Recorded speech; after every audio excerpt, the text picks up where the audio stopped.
Hello बच्चों, स्वागत है आप सभी का अपने यूट्यूब चैनल रवि ज्ञान सीरीज में। आज हम पढ़ने वाले हैं कक्षा 6 का गणित अभ्यास 4D। तो अगर आप लोग चैनल पर पहली बार आए हैं तो चैनल को सब्सक्राइब कर दीजिए और वीडियो को पूरा देखिए ताकि आपको हर एक क्वेश्चन अच्छे से समझ में आ जाए। तो चलिए बढ़ते हैं अपने पहले क्वेश्चन की ओर। देखिए पहला क्वेश्चन है हमारा, देखिए अभ्यास कौन सा हमारा 4D। ठीक, तो चलिए पहला क्वेश्चन देख लेते हैं। ये क्या बना हुआ है? ये दंड आरेख बना हुआ है। ठीक, इसे दंड आरेख बोलते हैं। और देखिए यहाँ पे जो हमारा दिया हुआ है ये विषय दिया हुआ है, यानी कि ये जो लाइन बना हुआ है ये किस चीज़ का है? विषय का है। देखिए यहाँ पे हिंदी है, अंग्रेजी है, गणित है, विज्ञान है, सामाजिक विज्ञान।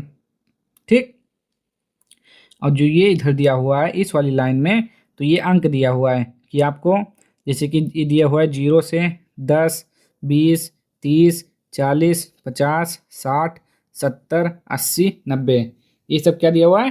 अंक दिया हुआ है। ठीक, तो आपको देखिए मतलब है, जैसे आपके इसमें क्वेश्चन में पूछेगा कि हिंदी में आपको कितने अंक प्राप्त हुए हैं, तो कैसे मालूम होगा? तो देखिए आप हिंदी का देखिए कहाँ तक गया है ये आरेख, यहाँ तक, और इसके सामने देखिए कौन सा अंक आ रहा है, तो 60 आ रहा है। तो जब अगर आपसे पूछ रहा है कि हिंदी में कितने अंक हैं, तो आप बताएंगे 60। उसी प्रकार अगर पूछ रहा है गणित में कितने अंक हैं, तो गणित में देखिए कहाँ तक गया है, ये यहाँ तक गया है। ठीक, तो यहाँ ये देखिए इसके सामने कौन सा अंक है? 80। तो गणित में कितने अंक प्राप्त हुए? 80, ऐसे पूछेगा। तो चलिए देखते हैं क्वेश्चन। देखिए लिखा हुआ है, उपर्युक्त दंड आरेख को देखिए जो मोहित द्वारा वार्षिक परीक्षा में विभिन्न विषयों में प्राप्त किए गए अंकों को प्रदर्शित करता है। ये जो क्या है? मोहित का दिया गया है कि मोहित के वार्षिक परीक्षा में इतने अंक प्राप्त हुए हैं। ये विषय दिया हुआ है और ये अंक दिया हुआ है। ठीक, और पहला क्वेश्चन है, यह दंड आरेख क्या सूचना प्रदर्शित करता है? क्वेश्चन क्या पहला? यह दंड आरेख क्या सूचना प्रदर्शित करता है? तो ये देखिए दंड आरेख से क्या मालूम हो रहा है कि कौन से विषय में कितना अंक प्राप्त हुआ ना। तो आप लिखेंगे यहाँ पर, यह दंड आरेख क्या सूचना प्रदर्शित करता है? तो विषयों के अंक को प्रदर्शित करता है। क्या बता रहा है? विषयों में अंक। ठीक, दिख रहा है आपको? प्राप्त विषयों में अंक, या आप लिख सकते हैं विषयों में प्राप्त अंक। ठीक, तो ये हो जाएगा पहला क्वेश्चन। और देखिए दूसरा, देखिए क्या लिखा हुआ है, किस विषय में मोहित ने अधिकतम अंक प्राप्त किए हैं। ठीक, तो आप देखिए इसमें से सब कौन सा विषय है जिसमें सबसे ज़्यादा अंक मिला है। ठीक, तो देखिए हिंदी में 60 अंक मिला है। ठीक, अंग्रेजी में 55, इन दोनों के बीच में है तो कितना हो जाएगा? 60 और 50 के बीच में 55। गणित में तो देखिए सबसे बड़ा लाइन कौन सा है इसमें से? गणित का है। तो गणित में कितने अंक हैं? 80 अंक हैं। दिख रहा है ना, 80 हैं। तो किस विषय में मोहित ने अधिकतम अंक प्राप्त किए, तो आप क्या बोलेंगे? गणित। गणित में। ठीक, इसका आंसर गणित हो जाएगा। और देखिए किस विषय में न्यूनतम अंक प्राप्त किए, सबसे कम किस में मिला है? तो देखिए इसमें कितना हो गया? 60, इससे छोटा ये है 55। और देखिए सामाजिक विज्ञान, ये देखिए कहाँ जा रहा है? 50 पे जा रहा है। सबसे कम किस में मिला है? सामाजिक विज्ञान में। कितने अंक मिले हैं? 50। तो यहाँ पर आप लिखेंगे न्यूनतम मतलब होता है कम। ठीक, तो सामाजिक विज्ञान यहाँ पे लिख देंगे आप, सामाजिक विज्ञान, ये हो जाएगा आपका आंसर। और देखिए चौथा, देखिए प्रत्येक विषय के नाम और उन विषयों में प्राप्त किए गए अंक भी लिखिए। ठीक, अब क्या करना है? सभी विषयों के नाम लिखना है और उसमें बताना है कि कितने अंक किस में मिले। तो आप लिख लेंगे यहाँ पर। देखिए हिंदी में आपको कितना मिला है? देखिए हिंदी का लाइन कहाँ पर है? तो हिंदी का देखिए 60, हिंदी में कितना मिला है? 60। तो आप यहाँ पे लिखेंगे 60 अंक। ठीक, उसके बाद अंग्रेजी में देखिए, अंग्रेजी गया है इन दोनों के बीच में, यानी कि 60 और 50 के बीच में 55। तो आप लिखेंगे यहाँ पे अंग्रेजी में 55।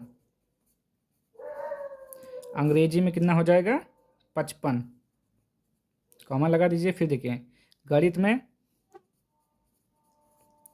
में कितना अंक है 80, ठीक 80 हो गया। और देखिए विज्ञान में बचा है, तो विज्ञान का भी लिख दे रहे हैं। विज्ञान देखिए ये कहाँ तक गया है, ये देखिए विज्ञान गया है यहाँ तक, यानी कि 80 और 70 के बीच में। तो 80 और 70 के बीच में कितना हो जाएगा 75, ठीक। तो विज्ञान में आपको हो जाएंगे 75 अंक। और देखिए सामाजिक विज्ञान गया है 50 में, तो यहाँ पे लिख दीजिए सामाजिक विज्ञान। सामाजिक विज्ञान में कितना 50, ठीक। समझ में आ रहा है ना क्वेश्चन। देखिए सबसे पहले देखिए लिखा हुआ है उपर्युक्त दंड आरेख को देखिए। तो ये दंड आरेख जो दिया है, मोहित द्वारा वार्षिक परीक्षा में अंक किस विषय में कितना अंक प्राप्त किया, ये दिया है। फिर आपसे पहला क्वेश्चन पूछा यह दंड आरेख क्या सूचना प्रदर्शित करता है, तो विषयों में प्राप्त अंक, ठीक। किस विषय में मोहित ने अधिकतम अंक प्राप्त किए, तो सबसे देखिए जो सबसे बड़ा है वही सबसे ज़्यादा हो जाएगा, यानी कि गणित। किस विषय में न्यूनतम अंक प्राप्त किए, तो सबसे कम किस में मिला सामाजिक विज्ञान में। फिर देखिए प्रत्येक विषय के नाम और उन विषयों में प्राप्त अंक भी लिखिए। तो हिंदी में आपको 60 मिला है, देख लीजिए। अंग्रेजी में 55, गणित में 80, विज्ञान में 75, सामाजिक विज्ञान में 50। सॉरी नहीं दिख रहा है, ये देखिए सामाजिक विज्ञान में 50। यही आपका आंसर हो जाएगा। अब हम देखते हैं इसका क्वेश्चन नंबर 2। चलिए दूसरा क्वेश्चन देखिए क्या लिखा हुआ है। देखिए यहाँ पे लिखा हुआ है निम्नांकित आरेख वर्ष 2000 से लेकर 2004 में सरकार द्वारा खरीदे गए गेहूं की मात्रा दर्शाता है, ठीक।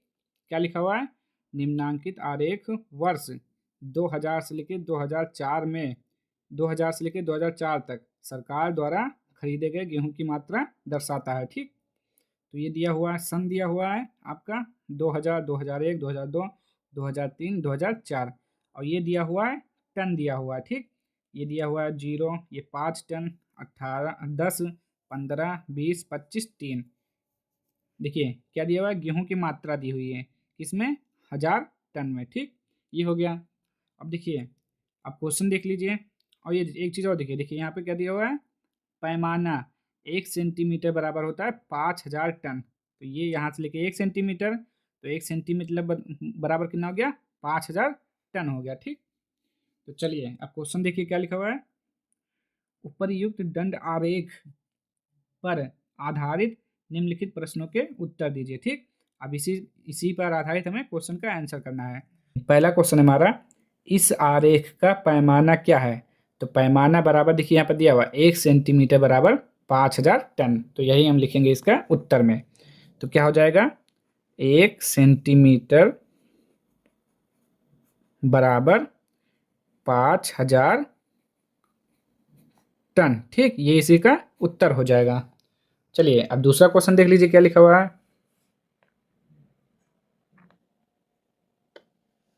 दूसरा देखिए किस वर्ष में गेहूं की अधिकतम मात्रा खरीदी गई और कितनी। तो देख लीजिए किस वर्ष खरीदी गई है। देखिए 2000 यानी कि सन 2000 में कितना खरीदा गया है 15000 टन, ठीक।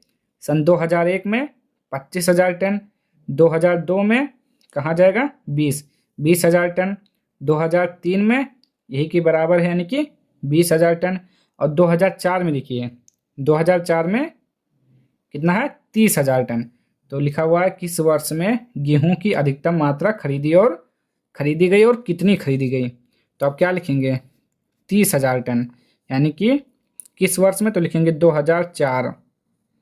2004 में कितना 30000 टन, 30,000 क्या हो जाएगा गेहूं 1000 टन में 30,000 टन, ठीक। 2004 में कितना खरीदा गया है 30,000 टन, ठीक। अधिकतम हो गया। ये देखिए ये इसी का आंसर है इसका क्वेश्चन नंबर दूसरे का। अब देखिए किस वर्ष में गेहूं की न्यूनतम मात्रा खरीदी गई, यानी कि सबसे कम। तो सबसे कम तो इसी में दिख रहा है, सन 2000 में 15। तो यहाँ पे लिख लेंगे। तो चलिए इसका हम यहाँ पे लिख दे रहे हैं, ठीक। 15 किस वर्ष में, तो लिखेंगे 2000 में। सन 2000 में 15,000 टन, 15,000 टन, ठीक। ये हो जाएगा, ये हो गया किसका, तीसरे का।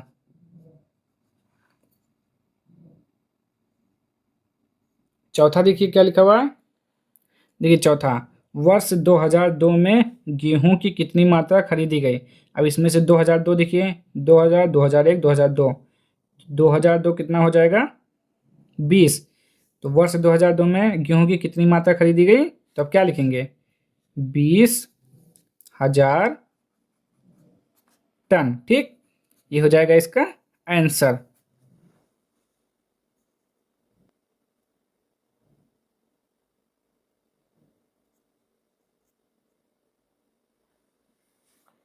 चलिए इसका आंसर हो गया। अब हम देखते हैं क्वेश्चन नंबर 3।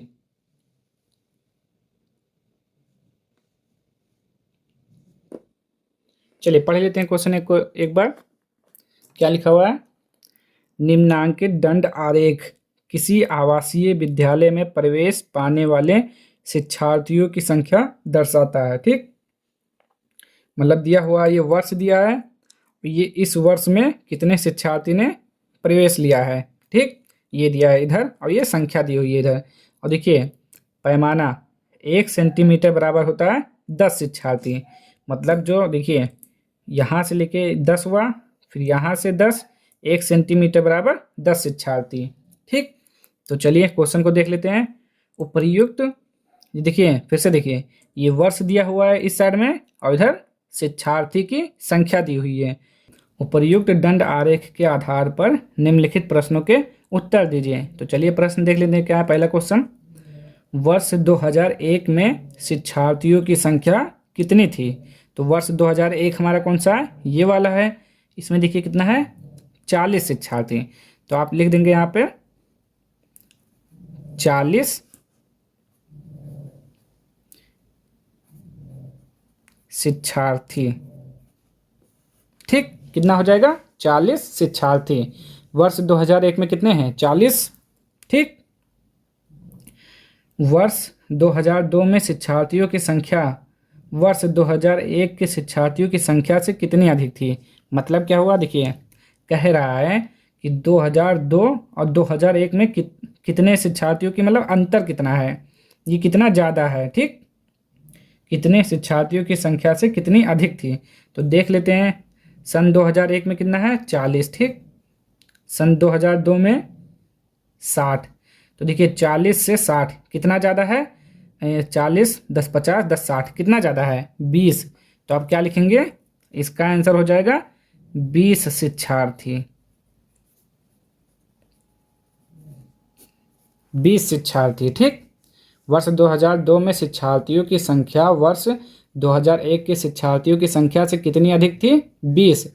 इसका आंसर हो गया। अब देखिए थर्ड वाला, अधिकतम शिक्षार्थियों की संख्या किस वर्ष में थी, ठीक। अब सबसे देखिए ये वाला लाइन सबसे ऊंचा कहाँ पर है, सन 2002 में। और सन 2002 में कितना है, 60। तो अधिकतम शिक्षार्थियों की संख्या किस वर्ष में थी, तो सन 2002, 2002 में, ठीक। आंसर हो जाएगा वर्ष 2002 में। तो ये इसका राइट आंसर हो जाएगा। तो बस अभ्यास 4D में ज़्यादा क्वेश्चन नहीं थे। क्वेश्चन नंबर 1 हो गया, 2 हो गया, 3 हो गया। तो आज के लिए इतना ही। अब हम मिलेंगे नेक्स्ट वीडियो में। अगर आप लोगों को वीडियो पसंद आई हो तो लाइक कर दीजिए, शेयर कर दीजिए और सब्सक्राइब कर दीजिए। और कुछ भी डाउट होता है तो कमेंट बॉक्स में ज़रूर बताइए। मिलते हैं नेक्स्ट वीडियो में, तब तक के लिए जय हिंद, जय भारत।